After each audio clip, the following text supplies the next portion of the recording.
যারা এবারে অনার্স পরীক্ষা দিতেছেন বা আগামীতে যারা ডিগ্রিতে পরীক্ষা দিবেন, অর্থাৎ যারা অতিরিক্ত পেজ যারা নিছেন এবং পূরণ করেন নাই, তাদের এই খাতার মূল্যায়ন কিভাবে হবে, এই খাতার নাম্বার কি আপনারা পাবেন নাকি, অর্থাৎ এই বিষয়ে, অর্থাৎ অতিরিক্ত পেজ নিয়ে আজকের এই ভিডিওটি দেখেন। আপনারা যারা গত 28 তারিখ থেকে যারা অনার্স পরীক্ষা দিতেছেন বা সামনে আগামী দিনগুলোতে দিবেন, এবং যারা আগামী যে ডিগ্রি পরীক্ষাগুলো আছে ওইগুলোতে যারা আপনারা অংশগ্রহণ করবেন, এবং সবচেয়ে গুরুত্বপূর্ণ বিষয় কিন্তু হচ্ছে অতিরিক্ত খাতা।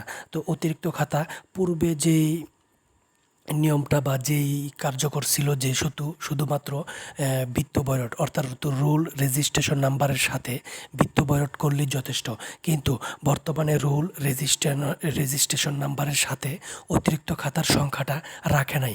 অর্থাৎ এই অনার্সে আপনারা যারা পরীক্ষা দিচ্ছেন, যারা এই অতিরিক্ত সংখ্যাটা পূরণ করছেন, অতিরিক্ত যে নাম্বারগুলো যে আপনারা যদি মেন খাতার সাথে যুক্ত করে দিচ্ছেন, তাদের তো কোনো সমস্যা নেই। কিন্তু যারা মনের ভুলে বা বুঝেন নাই বা কোনো অবস্থায় খুঁজে পাচ্ছেন না, বা এভাবে যদি আপনারা অতিরিক্ত মানে নাম্বারটা যদি এখানে অ্যাড না করেন, এই যে এখানে বৃত্ত দেখতে পারতেছেন লাল চিহ্ন, এখানে যদি আপনারা অতিরিক্ত উত্তরপত্রের ক্রমিক নাম্বারটা যদি না তুলে থাকেন, হয়তো বা আপনারা বিভ্রান্তিকর অবস্থায় আছেন, অনেক ফ্রেন্ডদের কাছে শেয়ার করতেছেন, বা নিজেরাই একটু বিব্রতকর অবস্থায় আছেন যে কি হবে যদি খাতাটা হারিয়ে যায়, তাহলে তো দেখা গেছে নাম্বার পাবেন না।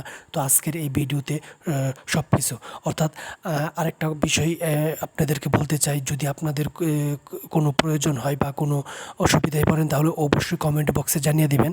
ইনশাল্লাহ আমরা নতুন ভিডিও নিয়ে আসব।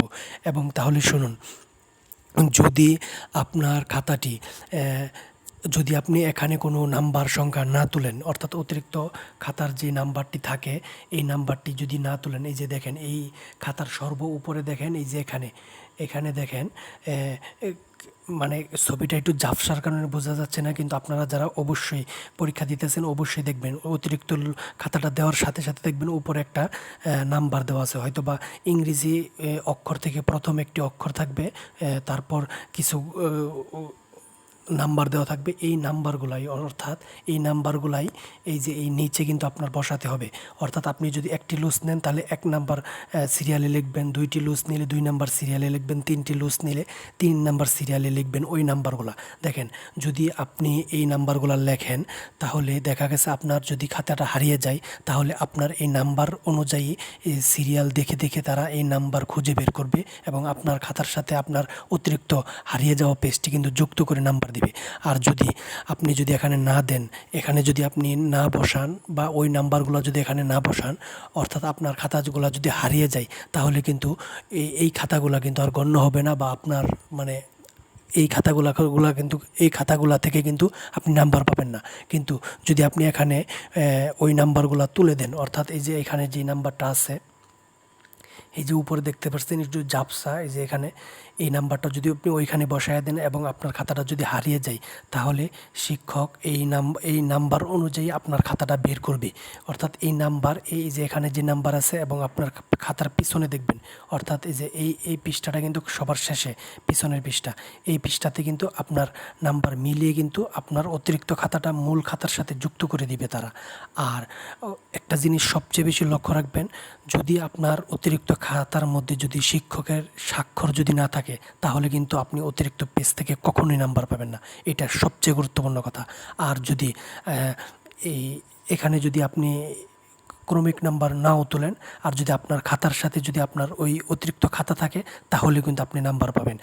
আর একটা জিনিস মনে রাখবেন, যদি অতিরিক্ত খাতার মধ্যে যদি শিক্ষকের স্বাক্ষর না থাকে, তাহলে আপনি কখনোই নাম্বার পাবেন না। আর যদি আপনার অতিরিক্ত খাতার মধ্যে যদি আপনার শিক্ষকের স্বাক্ষর যদি অতিরিক্ত খাতার মধ্যে থাকে, আর যদি এখানে যদি আপনি ক্রমিক নাম্বার যদি নাও তোলেন, অর্থাৎ আপনার মূল খাতার সাথে যদি অতিরিক্ত খাতা যদি আপনার থাকে, তাহলে আপনি ইনশাল্লাহ নাম্বার পাবেন।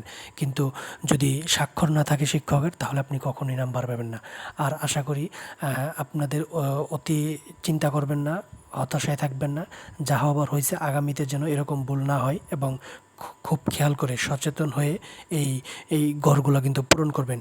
অর্থাৎ আমরা কি করি, লুজ নেওয়ার সাথে সাথে আমরা লেখার জন্য পাগল হয়ে যাই।